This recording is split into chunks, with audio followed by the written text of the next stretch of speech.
아침마다 5개의 약을 삼키던 78세 어르신이 지금은 약 하나 알도 안 드신다면 믿으시겠어요? 안녕하세요. 골든라이프 라디오 11번째 시간입니다. 오늘부터는 시즌2로 시니어 3대 만성질환을 다루겠습니다. 첫 번째 주제는 침묵의 살인자 고혈압입니다.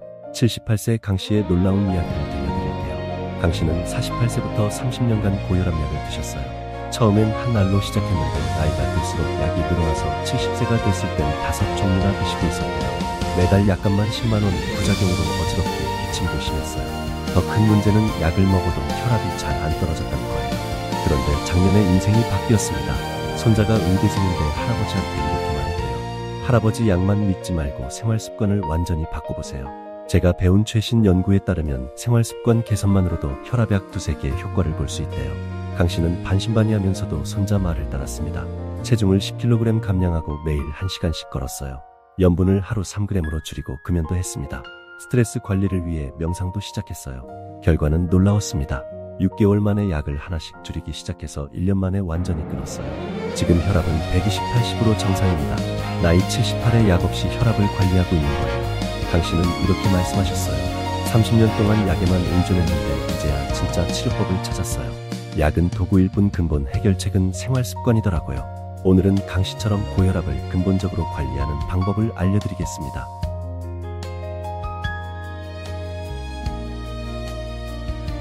고혈압을 침묵의 살인자라고 부르는 이유를 아시나요? 증상이 거의 없기 때문입니다. 대부분의 고혈압 환자는 아무런 증상을 느끼지 못해요.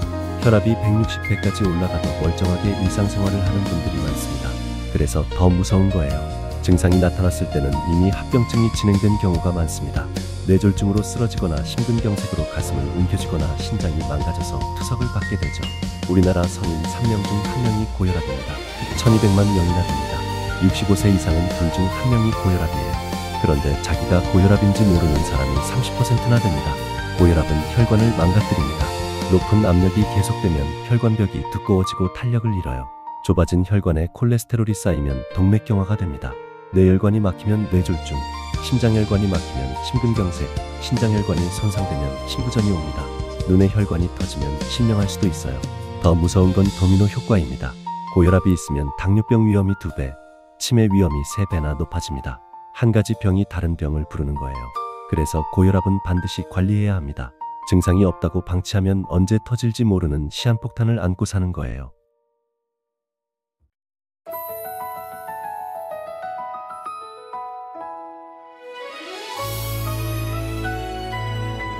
혈압을 정확히 재는 것부터가 치료의 시작입니다. 잘못 재면 오진할 수 있어요. 정확한 측정 7단계를 알려드릴게요. 첫째, 측정 30분 전부터 준비하세요. 커피나 담배는 피하고 화장실도 미리 다녀오세요. 운동 직후엔 재지 마세요. 둘째, 조용한 곳에서 5분간 안정을 취하세요. 말하지 말고 편안히 앉아서 심호흡하세요. 급하게 재면 혈압이 높게 나옵니다. 셋째, 올바른 자세로 앉으세요. 등을 의자에 기대고 발은 바닥에 평평하게 놓으세요. 다리를 꼬면 혈압이 5에서 10 정도 올라갑니다. 넷째, 커프 크기를 확인하세요. 팔 둘레에 맞는 커프를 써야 해요. 너무 작으면 혈압이 높게, 너무 크면 낮게 나옵니다. 다섯째, 팔 위치가 중요해요. 심장 높이에 팔을 놓으세요. 팔이 심장보다 낮으면 혈압이 높게 나옵니다. 여섯째, 2번 재서 평균을 내세요. 1분 간격으로 2번 재서 평균값을 기록하세요. 차이가 크면 한 번 더 재세요. 일곱째, 양팔을 다 재보세요. 처음엔 양팔을 다 재서 높은 쪽 팔로 계속 측정하세요. 양팔 차이가 20 이상이면 혈관 질환을 의심해야 합니다. 이렇게 정확히 재야 진짜 혈압을 알 수 있어요. 병원에서 한 번 재는 것보다 집에서 여러 번 재는 게 더 정확합니다.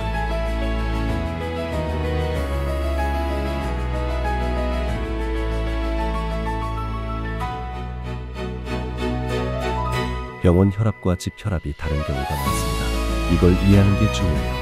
대기고혈압이라고 들어보셨나요? 집에선 정상인데 병원만 가면 혈압이 올라가는 거예요. 의사나 간호사를 보면 긴장해서 그래요.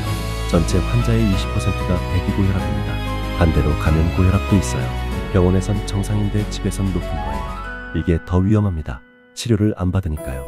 흡연자나 스트레스가 많은 분들에게 흔해요. 그래서 가정혈압 측정이 중요합니다. 일주일 동안 아침 저녁으로 재보세요. 아침은 기상 후 1시간 이내, 저녁은 자기 전에 재세요. 가정혈압의 정상 기준은 135, 85 미만입니다. 병원보다 5 정도 낮아요. 집에서 편안하니까 그런 거예요. 혈압 수첩을 만드세요. 날짜, 시간, 혈압, 맥박을 기록하세요. 특이사항도 적어두세요. 운동했는지, 스트레스 받았는지, 약 먹었는지 다 적으세요. 이 기록을 병원에 가져가면 의사가 정확한 진단을 내릴 수 있어요. 약물 조절도 더 잘할 수 있고요. 가정혈압계를 고를 때는 팔뚝형을 추천합니다. 손목형보다 정확해요. 1년에 한 번은 병원 혈압계와 비교해서 오차를 확인하세요. 혈압은 하루 중에도 변해요. 새벽에 가장 낮고 오전에 올라갔다가 오후에 다시 내려갑니다. 이런 패턴을 아는 것도 중요해요. 스마트 혈압계도 좋아요. 스마트폰과 연동해서 자동으로 기록하고 그래프로 보여줍니다. 가족과 공유할 수도 있어요.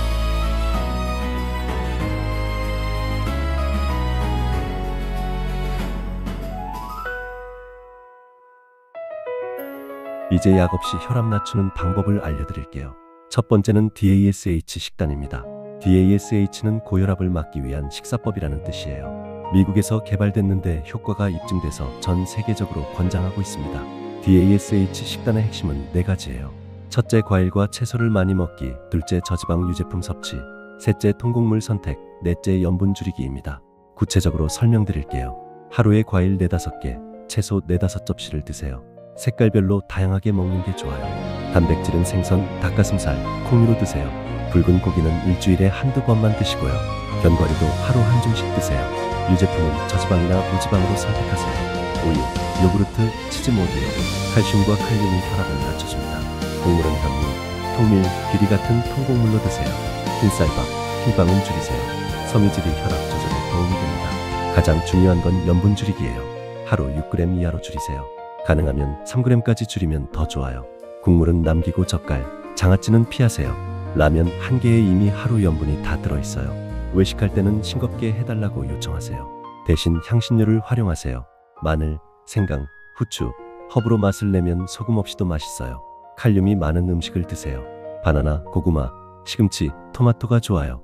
칼륨은 나트륨을 배출시켜서 혈압을 낮춰줍니다. 이렇게 먹으면 2주 만에 수축기혈압이 8에서 14 정도 떨어집니다. 약 한 개 효과예요. 체중까지 빠지면 20까지도 떨어져요.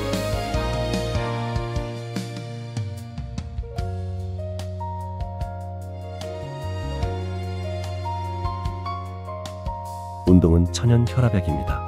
하루 30분만 운동해도 혈압이 5에서 10 정도 떨어져요. 가장 좋은 운동은 유산소 운동이에요. 걷기, 수영, 자전거 타기, 춤추기 모두 좋습니다. 숨이 약간 차는 정도로 하세요. 걷기부터 시작하세요. 하루 30분, 일주일에 5일 이상 걸으세요. 만보를 목표로 하면 좋아요. 처음엔 천천히 시작해서 점점 속도를 높이세요. 운동 강도는 대화 테스트로 확인하세요. 운동하면서 대화할 수 있으면 적당한 강도예요. 말하기 힘들면 너무 세게 하는 거예요. 근력 운동도 필요해요. 일주일에 2-3번, 20분씩 하세요. 아령이나 밴드를 이용하거나 맨몸 운동도 좋아요. 스쿼트, 팔굽혀펴기, 플랭크 같은 운동을 하세요. 처음엔 의자 스쿼트부터 시작하세요. 무리하지 말고 천천히 늘려가세요. 운동할 때 주의사항이 있어요. 혈압이 180, 110 이상이면 운동을 미루세요. 먼저 약으로 조절한 다음에 운동하세요. 갑작스럽게 시작하지 마세요. 준비운동 5분, 본운동 20분, 정리운동 5분으로 구성하세요. 심장에 무리가 가지 않게요. 새벽 운동은 피하세요. 새벽엔 혈압이 급상승하는 시간이에요. 오전 10시에서 오후 5시 사이가 좋습니다. 운동 후 혈압을 재보세요. 운동 직후엔 올라가지만 30분 후엔 떨어집니다. 이게 정상이에요. 꾸준함이 중요해요. 매일 조금씩이라도 움직이는 게 일주일에 한 번 많이 하는 것보다 좋습니다. 운동일지를 쓰세요. 운동 종류, 시간, 강도를 기록하세요. 혈압 변화와 비교해보면 효과를 확인할 수 있어요.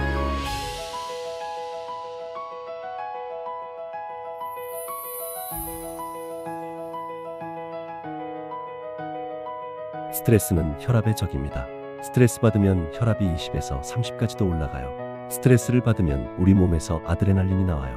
심장이 빨리 뛰고 혈관이 수축해서 혈압이 올라갑니다. 만성 스트레스는 더 위험해요. 계속 긴장 상태니까 혈관이 손상됩니다. 스트레스 호르몬인 코티솔이 계속 나와서 혈압을 올려요. 스트레스 관리법을 알려드릴게요. 첫 번째는 심호흡입니다.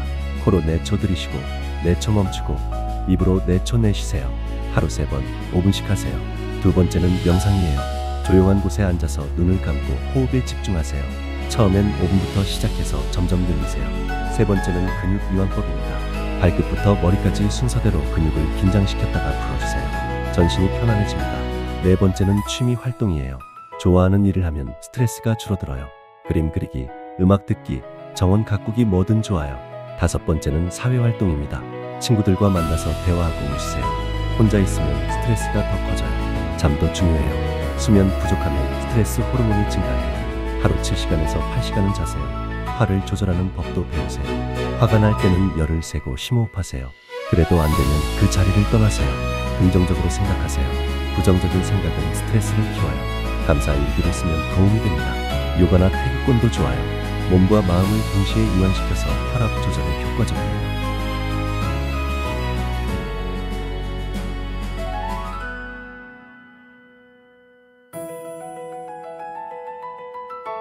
생활습관 개선으로도 안 되면 약물 치료가 필요합니다. 언제, 어떻게 약을 써야 하는지 알려드릴게요. 혈압이 140, 90 이상이면 바로 약물 치료를 시작해야 해요. 130, 80 이상이라도 당뇨병이나 심장병이 있으면 약을 써야 합니다. 고혈압약은 여러 종류가 있어요. 이뇨제, ACE 억제제, ARB, 칼슘 채널 차단제, 베타 차단제 등이 있습니다. 각자 작용 방식이 달라요. 의사가 환자 상태에 맞는 약을 선택합니다. 나이, 동반질환, 부작용을 고려해서 처방해요. 한 가지로 안 되면 두세 가지를 함께 쓰기도 합니다. 약을 먹을 때 중요한 건 꾸준함이에요. 혈압이 정상이 됐다고 끊으면 안 돼요. 다시 올라갑니다. 의사와 상의 없이 임의로 중단하지 마세요. 부작용이 있으면 바로 의사에게 알리세요. 기침, 부종, 어지러움 등이 나타날 수 있어요. 약을 바꾸면 해결되는 경우가 많습니다. 약 먹는 시간을 지키세요. 대부분 아침에 먹지만 약에 따라 다를 수 있어요. 깜빡 잊었으면 생각난 즉시 먹되 다음 복용 시간이 가까우면 건너뛰세요. 약물 상호작용을 주의하세요. 진통제나 감기약이 혈압약과 충돌할 수 있어요. 새로운 약을 먹을 때는 의사에게 알리세요. 정기 검진이 필요해요. 3개월마다 혈압을 확인하고 1년에 한 번은 혈액 검사를 받으세요. 약이 간이나 신장에 영향을 줄 수 있거든요. 약값이 부담되면 제네릭을 요청하세요. 효과는 같은데 가격이 저렴해요. 의료보험 혜택도 확인해보세요.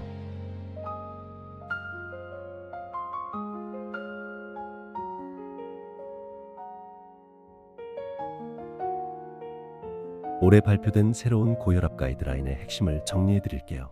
첫 번째 변화는 목표 혈압이에요. 예전엔 140, 90이었는데 이제는 130, 80 미만을 권장합니다. 더 엄격해진 거예요. 두 번째는 고혈압 전 단계 관리 강화예요. 120에서 139 사이도 적극적으로 관리하라고 합니다. 생활습관 개선을 바로 시작해야 해요. 세 번째는 가정혈압 측정 강조입니다. 병원 혈압보다 가정혈압이 더 중요하다고 인정했어요. 일주일 평균값으로 진단하는 게 정확하다고 합니다. 네 번째는 맞춤형 치료예요. 나이, 성별, 동반질환에 따라 목표 혈압이 달라집니다. 80세 이상은 140, 90도 괜찮다고 해요. 다섯 번째는 복합제 사용 권장입니다. 약 개수를 줄이면 복약 수능도가 높아지거든요. 두세 가지 성분이 합쳐진 약을 쓰는 추세예요. 여섯 번째는 디지털 헬스케어 활용이에요. 스마트 혈압계, 원격 모니터링을 적극 활용하라고 합니다. 의사와 데이터를 공유하면 관리가 쉬워져요. 일곱 번째는 통합관리 접근법입니다. 혈압만 보지 말고 콜레스테롤, 혈당, 체중을 함께 관리하라고 해요. 심혈관 질환 예방이 최종 목표입니다. 여덟 번째는 생활습관 우선 원칙이에요. 약물 치료 전에 3개월간 생활습관 개선을 시도하라고 합니다. 단, 고위험군은 바로 약물 치료를 시작하고요. 이 가이드라인의 핵심은 예방과 조기 치료예요. 증상이 없어도 정기적으로 혈압을 확인하고 적극적으로 관리하라는 거예요.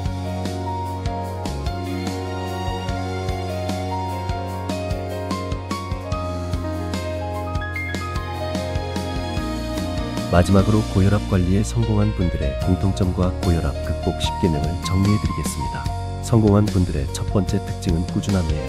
하루 이틀이 아니라 평생 관리한다는 마음가짐으로 인했어요. 작은 변화도 꾸준히 하면 큰 결과가 나옵니다. 두 번째는 기록의 힘이에요. 혈압, 운동, 식단을 모두 기록했어요. 숫자로 보니까 동기부여가 되고 패턴을 파악할 수 있었대요. 세 번째는 가족의 지원입니다. 혼자 하면 어렵지만 가족이 함께하면 쉬워져요. 저염식을 온 가족이 먹고 함께 운동하면 지속 가능합니다.